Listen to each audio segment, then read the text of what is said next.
Salut, dans cette vidéo, nous allons vous montrer tout ce que vous devez savoir sur le trading Forex. Le Forex a un impact sur tous les aspects de votre vie quotidienne. De l'achat de votre café du matin au ravitaillement de votre voiture en passant par les vacances, tout cela est possible grâce au processus du Forex. Ne manquez pas aussi de regarder dans la description, il y a un lien qui vous est offert pour l'ouverture de votre compte de trading Forex via le coursier ISM et vous bénéficierez de 30 $ de bonus de démarrage pour vous lancer dans cette activité. Sans toutefois tarder, qu'est-ce que le Forex exactement? Le mot Forex est un mélange de Foreign Exchange et est couramment utilisé pour faire référence au marché des échanges, le plus grand marché financier du monde. Imaginez un immense marché opérant à l'échelle mondiale. Mais au lieu de vendre des biens, ce marché échange des devises. Le marché d'échange ou Forex est l'un des marchés les plus échangés au monde, avec un volume de transactions quotidien de plus de 6 000 milliards de dollars. Contrairement à la bourse, le marché du Forex est ouvert 24 heures sur 24. Vous vous demandez peut-être où se trouve exactement le marché du Forex.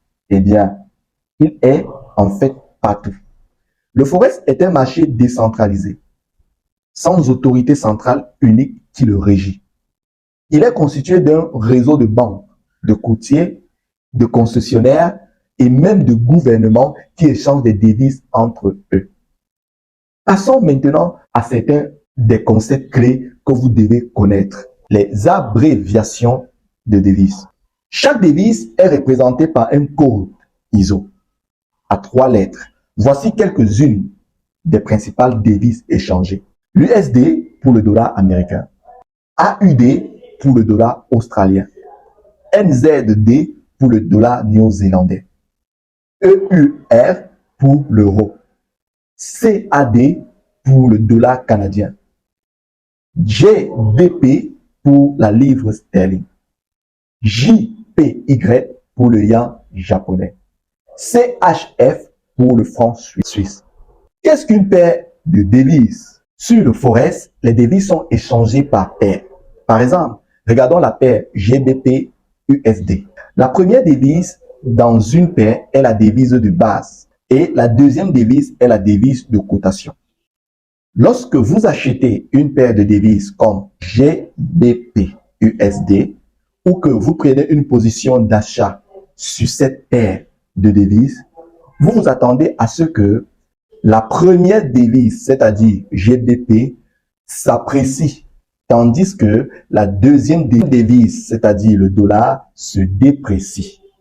Lorsque vous vendez une paire de devises comme GBP-USD, vous vous attendez à ce que la première devise, c'est-à-dire GBP, se déprécie, tandis que la deuxième devise, USD, c'est-à-dire le dollar, s'apprécie.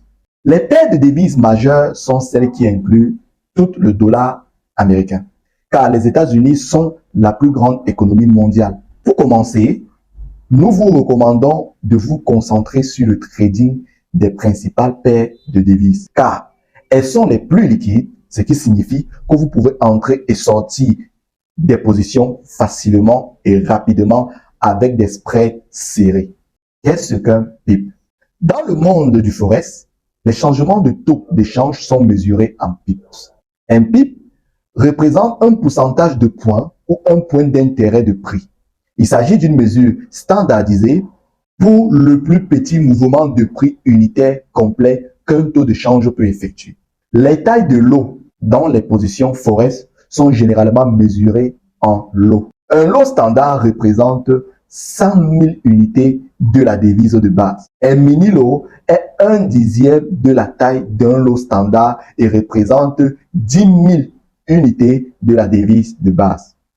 Un micro-lot représente 1000 unités de la devise de base et un nano-lot représente 100 unités de la devise de base. Chaque transaction a un prix d'achat appelé bid et un prix de vente appelé ask. Ces deux prix forment la base du trading sur le marché du Forex.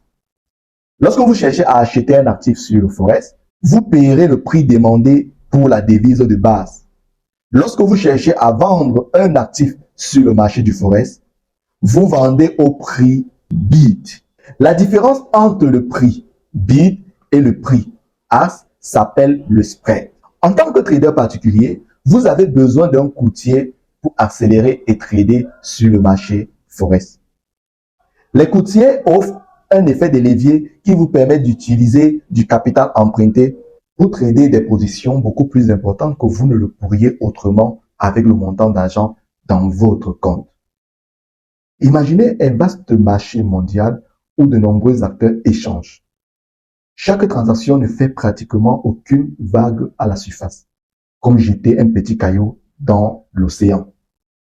En raison de la taille du marché, les gens peuvent rapidement entrer et sortir des transactions sans causer beaucoup de perturbations sur le taux d'échange. La volatilité élevée signifie que les prix changent rapidement et de manière significative. Les fluctuations de prix draconiennes et larges signalent une forte volatilité, ce qui signifie qu'il y a plus de risques pour vos transactions, mais aussi plus de récompenses. En revanche, la faible volatilité signifie que les prix fluctuent peu, ce qui réduit les risques, mais aussi les récompenses potentielles. Il existe de nombreux facteurs qui peuvent augmenter ou diminuer la volatilité du marché, comme l'inflation, la demande du marché, les annonces de politique étrangère, les conditions politiques et économiques, les données économiques, les décisions des banques centrales, les catastrophes naturelles, les changements de taux d'intérêt, et etc. Les traders utilisent différentes stratégies pour interpréter le marché des changes, telles que l'analyse technique et l'analyse fondamentale. L'analyse technique consiste à étudier les mouvements de prix passés pour identifier des modèles pouvant se reproduire à l'avenir. L'idée ici est que l'histoire aime se répéter. Pensez à l'analyse technique comme un détective recherchant des indices pour découvrir comment un individu a agi dans le passé afin de tenter de prédire comment il agira à nouveau de manière similaire à l'avenir. Voici quelques exemples simples d'analyse technique d'une paire de devises. En suivant le graphique à l'écran, si vous examinez le mouvement des prix historiques, vous remarquez que le prix fait des plus hauts et des plus bas plus élevés, indiquant une tendance à la hausse. Donc, vous croyez que dans le futur, le prix continuera à faire des plus hauts et des plus bas plus élevés. Donc, vous voulez rechercher des transactions d'achat pour trader avec la tendance qui est à la hausse. Autre point, vous examinez le mouvement des prix historiques et remarquez que le prix fait des plus bas et des plus bas, signalant une tendance à la baisse. Donc, vous croyez que dans le futur, le prix continuera à faire des plus bas et des plus bas. Donc, vous voulez rechercher des transactions de vente pour trader cette tendance en baisse. Autre point, vous examinez le mouvement des prix historiques et vous remarquez que chaque fois que le prix atteint cette zone, il se retourne radicalement, ce qui signifie que cette zone est très intéressante pour les acheteurs et les vendeurs. Donc, vous croyez que dans le futur, si le prix revient dans cette zone, il y a une grande chance que le prix s'inverse à nouveau, ce qui présente des opportunités de transaction.